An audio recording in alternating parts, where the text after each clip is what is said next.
नमस्कार दोस्तों, मेरा नाम है गौरव। चैनल आपके सामने आपका फेवरेट ट्रेड निफ्टी जो बुक आज हम डिस्कस करके चलेंगे कॉर्पोरेट चाणक्य। 2 या 3 पार्ट्स में मैं इसको कवर करूंगा। मैं बहुत छोटी छोटी प्रेजेंटेशंस बनाना चाहता हूं, 12 से 15 पॉइंट्स की। सबसे पहले कुछ पॉइंट्स जो मैंने कवर किए। दोस्तों, मौका अगर कभी भी मिले इस बुक को पढ़ने का, एक एक शब्द इस बुक का अनमोल है। एक एक शब्द को छोड़ने का दिल नहीं करता, पर फिर भी एसेंस जो जूस मैं निकाल के दे सकता हूँ कोशिश करता हूँ।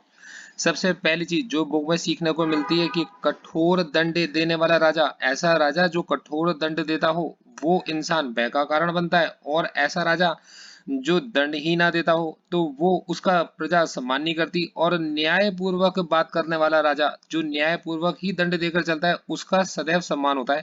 तो ये चीज बहुत काम की है, अपने घर में इसका इस्तेमाल कीजिएगा। काम, क्रोध, लोभ, मान, मद और हर्ष, इन भावनाओं को अगर आप सोचो तो इनकी जिंदगी बहुत लंबी नहीं होती। ये भाव सुबह से लेकर शाम तक आपके मन में हमेशा नहीं रह सकते। तो ये ही भाव आपकी गलतियों का कारण बनते हैं। इसलिए इन भावों को जो सुबह से लेकर शाम तक हमेशा नहीं रह सकते, इन भावों में आकर कभी भी कोई भी निर्णय नहीं लेना चाहिए। मैं रिपीट कर देता हूँ, काम, क्रोध, लोभ, मान, मद और हर्ष, ये सदैव नहीं रहते। सुबह से लेकर शाम तक आप इन भावों में रह ही नहीं सकते। तो इन भावों में आकर कभी कोई निर्णय नहीं लिए जाते। ये निर्णय के बाद के भाव हैं, निर्णय से पहले के नहीं। आपको अपने कानून खुद बनाने चाहिए और सदैव अपने नियमों का पालन भी करना चाहिए। आपके नियम ही आपके काम आते हैं। ये तो बहुत ही बढ़िया बात है कि first man make principles, then principles make man. अगली चीज बहुत इंपॉर्टेंट है, आपसे कहते हैं कि आपको आपका राजकोष और आपकी सेना, एक राजा को उसके राजकोष और उसकी सेना को हमेशा विश्वास वाले किले में ही सुरक्षित रखना चाहिए। क्यों? क्योंकि सर ये बात आप बहुत अच्छे से जानते हो, हर कोई आपकी सेना को और आपके खजाने को लूटना ही चाहता है। अगर राजा उत्साही होगा तो उसकी प्रजा भी उत्साही होगी। मतलब आप एक ऐसे राजा को चुनिए जिसकी जो उत्साही है, तो उसकी प्रजा भी कैसी होगी? उत्साही। अगर आपने ढीला राजा चुना तो प्रजा हो जाएगी लापरवाह, और अगर राजा आलसी हुआ तो सेना हो जाएगी कमजोर, और कमजोर सेना को शत्रु हमेशा जीत लिया करते हैं। इसलिए आपको राजा का चुनाव ऐसा ही करना चाहिए जो राजा हमेशा मुस्तैद रहता हो और प्रयत्नशील हो, उद्यमी हो।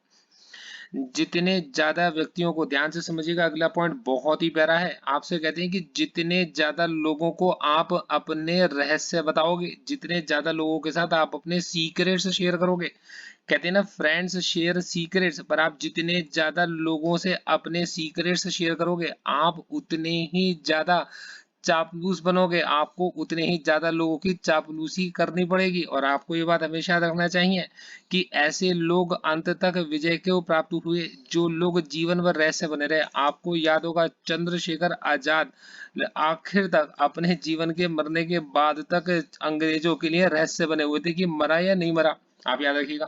कहते हैं भविष्य, देखिए अगला पॉइंट बहुत इंपॉर्टेंट है। कहते हैं भविष्य केवल उन्हीं लोगों का है जो अलग तरीके से सोच रखते हैं, जो अलग तरीके से सोचते हैं। ना केवल वो ऐसा सोचते हैं बल्कि ऐसे प्रोडक्ट्स और ऐसी सर्विसेज को डेवलप करने में लग जाते हैं और उनके साथ अपना जीवन बिताते हैं जो आज नहीं आने वाले वक्त में लोगों के काम आएंगी। देखो दोस्तों, एक और पॉइंट जो मुझे इससे सीखने को मिला बहुत ही प्यारा है। वो ये कहते हैं कि जब आपके जीवन के अंतिम दिन आएंगे तो 3 चीजें काम की हैं। एक है आप, एक आपका किया हुआ काम, और तीसरा परमात्मा। ये जो संवाद होगा आपके और परमात्मा के बीच में, वो केवल आपके जीवन में किए गए काम को लेकर होगा। तो अपने जीवन में काम का चुनाव, कार्य का चुनाव, कर्म का चुनाव सोच समझ के करें। अगर आप कुछ हासिल करना चाहते हैं, और अगर आप कुछ हासिल करते हैं, तो अगर आप कुछ हासिल करना चाहते हैं तो जो भी आपने हासिल किया है आपको पहले उसे सुरक्षित रखना आना चाहिए। क्यों? क्योंकि आपका कमाया हुआ धन न केवल आपका धन है बल्कि वो आपका एक दायित्व भी है। आप अपने प्रॉफिट्स को कभी भी लूज मत कीजिए, बहुत काम की चीज है। दोस्तों, अगला एक पॉइंट बहुत इंपॉर्टेंट पॉइंट है जो मुझे इस बुक को पढ़ के सीखने को मिला। कहते हैं सफलता कितने तरीके से आ सकती है, तो सफलता के 3 डायमेंशंस होती हैं। सबसे पहली डायमेंशन वो कंसल्टेशन से आती है, मतलब किसी से सलाह मशवरा कर कर आती है। दूसरी ताकत से आती है, मतलब आप सफलता को ताकत से हासिल करते हो। और तीसरी आप उसको मेहनत से हासिल करते हो। ये तीनों चीजें बहुत इंपॉर्टेंट है, सोच समझ के चलिएगा। देखिए सर, एक और चीज इसके अंदर समझाई गई, जो एक और पॉइंट बनता है यहाँ पर। वो कहते हैं कि अगर आपने जन को जागृत करना है, मतलब अगर आपने लोगों के बीच में एक सोच को जागृत करना है, तो आपको ऐसी सोच की जरूरत होगी जो शताब्दी में कभी किसी एक को मिल पाती है। बड़ा प्यारा पॉइंट था, खैर मेरे से समझ से बाहर का था। आपसे कहते हैं स्वयं से सदैव आपको हमेशा प्रश्न करना चाहिए। देखिए एक बात इसे कही गई है कि जब आप कोई काम कर रहे हो और आपको पता नहीं हो कि आप सही कर रहे हो या गलत कर रहे हो, आपको कुछ सेकंड के लिए अपने आप को बिल्कुल रोक देना चाहिए, आसपास की चीजों से बिल्कुल ध्यान हटाकर केवल एक शब्द के ऊपर और बल्कि एक प्रश्न के ऊपर अपने आप के ध्यान को केंद्रित करना है। प्रश्न क्या है, ध्यान से सुनिएगा। अपने से स्वयं प्रश्न करो कि क्या मैं उस रास्ते पर हूं जिसकी मुझसे अपेक्षा की जाती है। बहुत इंपॉर्टेंट पॉइंट है ये कि क्या आप सच में वही कर रहे हो जैसा करना आपके से एक्सपेक्टेड है। तो ये पॉइंट आपको खुद ब खुद एहसास दिलाएगा कि आप सही कर रहे हो या गलत कर रहे हो। दोस्तों ये चीज बहुत इंपॉर्टेंट, अगला पॉइंट समझिएगा।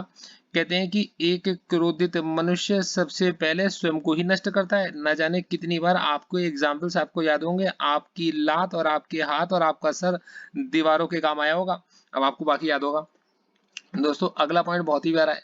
कहते हैं इंसान को अपने पूर्वजों की बुराई नहीं करनी चाहिए, उनके अवगुणों को छिपाकर उनके गुणों की तारीफ करनी चाहिए। बहुत ही इंपॉर्टेंट पॉइंट है। ये कहते हैं कि आपका अपना वक्त अपने पूर्वजों की बुराई करने में बिताने से ज्यादा आप उनकी तारीफें करने में बिताइए। अब ये बाकी आपको समझदार हो। दोस्तों एक और पॉइंट, बहुत इंपॉर्टेंट पॉइंट है, पता नहीं कब से ये पॉइंट मेरे मन के अंदर था और ये किसी ना किसी तरीके से बार बार मेरे सामने आता है और ये सच भी है। देखो आपसे कहते हैं कि आप ये हमेशा याद रखो, आज आपके पास जो कुछ भी है वो सब आपके पिता की देन है। मतलब आज आपके पास जो भी कुछ है वो सब कुछ आपके पिता की देन है, और आप जो कुछ भी हासिल करेंगे वो आपके पिता के लिए उपहार होगा। और ये बहुत इंपॉर्टेंट पॉइंट है। दोस्तों अगला पॉइंट जो बहुत इंपॉर्टेंट है, कहते हैं कि अगर एक बार आपको कोई चीज ऐसी मिल जाती है जिसको लेकर आप सोच सकते हो और आपकी सोच को जगा देती है, तो आपको उसको और ज्यादा सोचने के लिए अपने समय को नष्ट नहीं करना चाहिए। व्यर्थ में समय गंवाना बेवकूफी होती है, काम पर लग जाइए। अगर आपको सलाहकार चूज करने हैं तो सलाहकार कैसे होने चाहिए, आपके सलाहकार होने चाहिए सकारात्मक, और वो ऐसे व्यक्ति होने चाहिए जो अपने क्षेत्र में सफल रहे हो, असफल व्यक्तियों से दूर रहिए। दोस्तों ये केवल 7 मिनट के अंदर मैंने इसको कवर किया, मन तो मेरा भी बहुत कुछ सिखाने का है। इंपॉर्टेंट पॉइंट्स कवर करूंगा, 3 या 4 पार्ट्स में मैं इसको सीरीज को कवर करूंगा। तो कॉर्पोरेट चाणक्य की फर्स्ट सीरीज आइए, अगर आपको पसंद आपकी आएगी बहुत काम, अगर आप वीडियो को करेंगे लाइक, कमेंट डाल के जाएंगे, मुझे बताएंगे कैसा रहा मेरी ये कोशिश। और अगर आप बुक को परचेज करना चाहते हैं तो आप जानते हैं कि www.gauravsir.in से बढ़िया वेबसाइट इस समय पर बुक्स के लिए नहीं है। Thank you so much, all the best.